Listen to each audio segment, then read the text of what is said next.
to be a good dancer. You were a star dancer in high school. Absolutely. And 2 years in a row? Yes. At Lugula Girls? Yes. And being taken to Gatundu to dance from there. You? Yes. And you danced for the old man. And You danced, and he was, nodding, and I could see the joy in his eyes, and I'm like, wow, I have arrived. and then he came to Webuye, to open the pan paper. Pan paper, yes. Pan paper. I was in Form 1, I think so. And I danced so much for him, and I've had good days. Okay, do you still dance, Daktari? I do. I dance. Where? I mean, where'd you go? I go to Carnival. Oh! Yes. Come on. Yeah, if there is a good band in town, and it is at Carnival, I go. Well, there's a good band this weekend. I can go to dance. Hello. Ask Bien. So you know Bien? Of course I know Bien. Bien, as a young man with their band. Yeah. When they were just growing up in their whatever, and then there would be curtain raisers for big time. Yes. Whatever. He would just see, and I'm on the floor dancing his music. Did you teach BNMA of Sauti Soul some moves? Can he credit you with teaching him some moves? I think he could have taken after his father, even the singing. Even the singing. But I think some of the moves are yours. And the dancing, we dance. I love his music. Yeah, he's great. And I I could hear he's in Carnival. I go to dance his music and encourage him. Well done. Yeah. And so I enjoy dancing. Well done. What's your favorite, rumba or reggae, or because somebody the other day said you can't stop reggae. I mean, what's your favorite? The other one of Machoka is which one? Rumba. Rumba. You like that, huh? I like that one. Oh, well done. Look, tweets, messages coming in thick and fast. Orier Rogomanduli, ORM, says, what happened to my beloved sister was completely unfair. You're a great lady, and you look even greater today. Thank you. ORM. Thank you. And then Dorothy Angote Muya. She says, great to see you, Nancy. Thank you, Dorothy. You have a lot of support out there, my dear. A lot of support. But and I can, I've been in probably similar situations to you. It's not easy rising up, coming out of that hole. It's not easy. No, it isn't. People think it's easy out there, but you take 7.5 years later. Goodness gracious. And it's not easy. No. I could have died. Mm-hmm. I almost died. Okay? So it wasn't easy. But friends stood by me. My family stood by me. And I prayed to God every day. And it hasn't taken me 7 years. It's because I've been busy. Mm-hmm. When you are teaching. Yeah. Then you sort of are not, you don't have much time to do other things. But it wasn't easy. You just said you almost died. You could have died. What does that mean? You could have committed suicide? No, it wasn't suicide. You know how you feel your body is just tired. You might wake up and you are not waking up. Yeah. You know how you feel like that? Mm. Not thinking of suicide, no. Just that, you're just so tired. Yeah. Yeah. But you made it through, and there's someone out there who probably feels the same way you did then. What do you tell them? How do you pick up the pieces? It's only God who can determine your destiny. Let people not define your destiny for you. Let them not be the ones to define you. Mm. Yeah, I believe it is only God who can say whether I'm worth anything or not. Sure. And I tell people going through difficult times, never give up. Friends are there. Yeah. Colleagues are there. And God is there. God is there. Yes, and pray. But hang on your family. Hang on your family. And Jeff, I guess what kept me going was my boys. Okay, you have been battered there. People thought whether you die or not, they have moved on. Yeah. Probably that's the biggest job they have done. Probably after the job, that's the day they ate the best meal from their wives. They don't care what has happened to you. And you, the reality is there. You have these children who depend on you. They are there. Okay? So you must be strong. Because where would they go? People have beaten you and moved on and eaten, celebrated, and gone. Yeah. Like this one's Tell me something. Have you ever been back, or do you go back to Village Market? I shop there. Do you? Yes. New wing, old wing, both wings. I love the expansion, the new. That's great. I never stopped, not even for a day. Yeah. Yeah, I go there. Well done. Well done. I'm a very free person. I move. If you judge me, you don't want me, I'll give you your space. Yeah. But what has happened is I didn't experience that. No. I experienced a lot of warmth, a lot of support, okay? And especially from my students. You know how you move from a very hostile environment out there. And then I come to this environment here. And you know how students are. You know, at first I was scared. I thought, you know how students are, they can riot. Correct. They're fearless. Yeah, they can say, but they didn't. They just loved me. They're, wow, you're coming to teach us? And then I started seeing messages. What do you call these messages? Yeah, tweets. Tweets and whatever. Yeah. My son would send them to me Yes. and say, what? She's the best teacher we have ever had. So he shows me. I'm like, oh, really? What's up? Yeah. Yeah. I'm like, really? And then I said, I'll teach them well. By the way, what did they tell you today, these first years? What did they tell you? Oh, first years, you know, freshers have just come in. Okay. You know, sharp children. We call them electricity. They come from all over the republic. Right. And so I had a class with them today. And they asked me, Justice Baraza, why would you choose to teach first years? And then I'm like, you are very important. You are the most important class for me. And that's why I chose to teach you. Then there is a courageous one called Ndong. I think Brian Ndong. Yeah. And he told me, go and tell Jeff Koinange. Because I told them I was going to Jeff Koinange. Yes. Go and tell Jeff Koinange that the media is polarizing Kenyans too much. You create this binary. You create Ruto here and create Raila here, or always binary something. And we laughed. You remember Friday? There was going to be that meeting in Mombasa. Yes. And the media was showdown looming showdown. Yeah. Then the showdown never came, Right. and you guys have not explained why. You know, you've gone. Yes. But you put us in those situations where we must fight. Okay? Even where now this BBI thing. I have read BBI. BBI is offering Kenyans an opportunity to create a conversation about their lives. Yeah.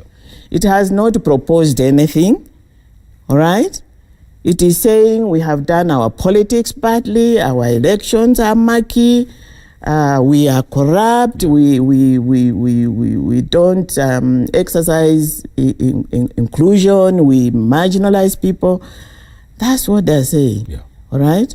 And then I guess from there, then Kenyans themselves, not through any representative, please create a forum for Kenyans themselves to talk. At the moment now you have brought in politicians who will be now taking sides, you ruin it. Yeah. For me, it is a good opportunity for Kenyans to create a conversation. Let's hear what Kenyans say, how they feel. Okay? Yeah. We have never given them that opportunity to understand how they feel. And that's why I'm suggesting to Paul Mwangi, get even counseling psychologists, social psychologists, to listen to Kenyans so that we know what policies to come up with. Yeah. By the way, when you go back to teach this Brian Dong fella, tell him we have gotten the message, okay? All right. Just tell him that. And then he said he talked about a power project. I think the president was launching some huge... in Loyangalani. Yes, I was there in Marsabit. Yeah, and he told me justice. They put it, behind the page after sports. Yes. And then on top of the page, on top of the papers, what are they saying? Tanga. Tanga. I don't know. And people accept to be called Tanga, by the way. So those are my first year students saying, how can you ever? Yeah. It conjures such horrible messages of you, and I don't know the other one is what. But that is what you do. Create those binaries. So we are always tangering or doing what, or it is Ruto and it is Raila. Yeah. Can't it just be issues? Okay. Having said that, do you think there's going to be a referendum? It depends on what now comes out of the views of Kenyans. Yes. You see, the Kenyans, I think they are now to give views regarding those 9-point issues that the BBI came up with. Yep. And one of the issues, of course, is the system of government, that our elections are murky. Probably the first past the post system that we have is not serving us well. Correct. Maybe we need proportional representation. Maybe the system of government, maybe it might want to change. Do we want to change from presidential to parliamentary? So depending on what comes out, if it is something that touches on system of government, then it must go for referendum. Or it touches on the Bill of Rights. There are some provisions. If you check Section 16 of the Constitution, there are articles which you cannot change in Parliament. So right now, even as politicians are saying, some are saying we want Parliament, and others, we want Parliament to do what? Read the Constitution. It depends on what issues that come up. If it touches on system of government, you must go for referendum. But you were part of the original Constitution, you just said, right? Yes. 10 years later, does it need changing? Does it need? We have not even implemented it. We have not. And you see, if you look at the BBI report, it is talking about what we need to do about our social lives. How do we relate with each other? It's not saying the law is bad. The law is there, and it's very good, and we haven't just implemented it. As for the system of government, this parliamentary presidential thing, which keeps coming and going, we produced the Bomas draft. And for me, that is a draft which captured the aspirations of Kenyans. And a part of those aspirations was the system of government. And it proposed a parliamentary system of government. So that is a ceremonial president? Or whatever it was. And then powerful prime minister, deputy prime minister? Yes. Or two deputy prime ministers, and vice president? And the Kenyans debated and took that one. Then you know what happened subsequently? Then we eventually landed in Naivasha. Those politicians were in Naivasha. Yeah. And then we had that they have adopted the presidential, and all of them were there. I didn't hear a riot in Naivasha that somebody has gone for presidential. I don't know what happened. Then now we are talking about it like it's brand new. We play ping pong with Kenyans.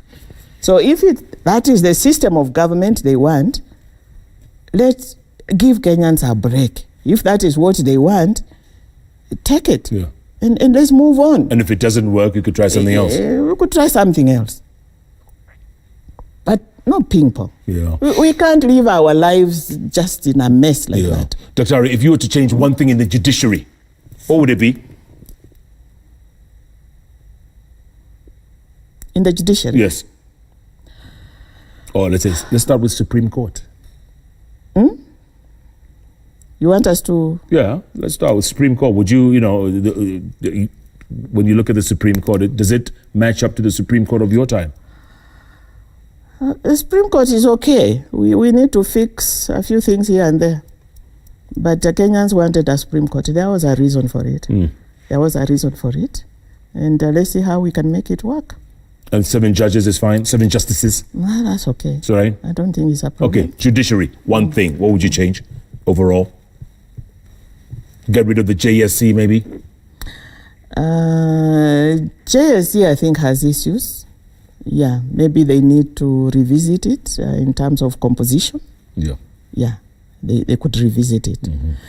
But again, our institutions are okay. It is us and our value system. So you have that JSC. Then you hear complaints that maybe some appointments are not proper, or you know how they ran me through the mill, through the dirt, not the mill. Completely. No, actually, make that the sewer. They ran you through the sewer completely, and then now you hear probably it's easier for people. Yeah. Probably somebody whispers an answer to them. I think now that goes to our ethics. All right. Yes. So we should fix our ethics. Probably revisit the composition. Okay? But judiciary, I think it was on the path to recovery. Yeah. But we are again setting it up to fail. Setting it up to fail. Yes. Robert Barale, very well-known motivation speaker, says, woman of grace, well-spoken, deep knowledge. You know, I'm thinking, since you like dancing, and, you know, there's a great band. I don't know if I just sang the song earlier on, Red, Red Wine. You know that group? Why don't you come on Saturday to Carnival? You going to come? Yes, I can. I love dancing. We're going to be dancing? Absolutely. But do you want to come to UB40? Let's see. Suhaib Carter. I was introduced to UB40 while I was at primary school. Can't forget it was a trip to Sultan Hamoud. My uncle bought a tape and it was the only one to and from. The song stuck and I love them to date. Suhaib, I like that. That's cool. I like that. Sharon Birgen Kirinji and 100 others. What? That's your name? I hope to gift my parents the UB40 ticket since it's their 25th anniversary on the 5th of February. Please make this possible. And did I mention my dad is such a fan and that he even has the small cassettes of these small artists, the same artists? Why do you call them small cassettes? We know, they're cassettes, you know, the tape, TDK, you know, they call them. All right. These are good answers, by the way. Amos Musila says, taking my dad there, Jeff, would be the greatest thing I've ever done to him, seeing his favorite performing live. GOAT, UB40. More tweets. Dowdy Jethro, you say, with my current financial crisis and situation, can't even afford the 5K tickets. A VIP ticket would be a miracle to me to see UB40 perform live in Kenya. I only have fair, clean dress code. Above all, a wish to see them live and have a good time. Dowdy Jethro. Moses. Hi, Jeff. I'm Moses. I didn't throw my wife a birthday party since I was broke. And since she's a huge fan of UB40, that would make her feel better going for the concert. All right, we'll decide who gets them. But I like the Sultan Hamoud guy. Very good. Very good. We'll see, okay? And you're coming to the concert, aren't you? Oh, sure, I will. Yeah? I will. Okay. You get some closing thoughts going forward. Greatest lesson learned 7.5 years ago. And if you were to do it again, would you change anything? If I were to do what again? If you were, that incident that happened, let's say you were to, rewind a bit, how different would it be? Would you do anything different? I would stick to my security instructions as I was given. Very, very strict instructions. What are those? I can't disclose. Oh, right. Yeah. You are a security risk even. Yeah. And that's why they have this ring of security around you. I didn't have my security then. So I would, that wouldn't have happened. But you are under such strict instructions on what to do in the event that you find yourself without security. And you remember that is the year when they declared Al-Shabaab something. Yes. It was that same month. And if Al-Shabaab wants to mess a country, they go for people like me. Go for the DP, go for the president. That's what they do. And that was what I was under as I ran to look for medication for my son. All right? So it was unfortunate, but these are security issues. I would do it differently. Never venture out on your own. No. But you did as a mother. Yeah, I was running to get medicine for, a mother and a son or a child. You can drop your whatever. Everything. And run. Yeah, that's what happened. Dr. Nancy Baraza, you've come out. You went through hell. They dragged you through the sewer and through everything, but you came out smelling like roses. Keep fighting. Thank you. We have not seen the last of you. Thank you. I can tell you that much for free. Thank you. All right? And your students must be proud. Mwalimu, Daktari, whatever they call you. What do they call you? Mwalimu, Daktari? They call me Justice. They call you Justice. Yes. And people in the streets call you DCJ. Yes. Hello. Yeah. And you see, we are like the army. You don't lose your title. You don't. Once a brigadier, you can only be a retired Brigadier. DCJ. Brigadier. So I retain my title, very honorably so. Yes. In fact, when you just call me Nancy, the legal profession doesn't take it kindly. No. We are like the army. We are disciplined. Well, DCJ, carry on. All right. Carry on. Thank you. All right. Thanks so much for being a part of Jeff Koinange Live. Remember, every Wednesday, it's all about those 3 letters on the keyboard that follow each other. JKL, like DCJ, sort of, okay. Thanks so much for being a part of the show. Keep tweeting. Why do you want to come to the UB40 concert? Let me know. The dude from Sultan Hamud, I think I'm going to give you a pair. Anyone else? Keep tweeting at Koinange Jeff. At Citizen TV Kenya, the hashtag is JKLive. Good night. Good luck. God bless people like this who go through hell and come out smelling like roses. DCJ? Thank you very much. Thank you, Mike.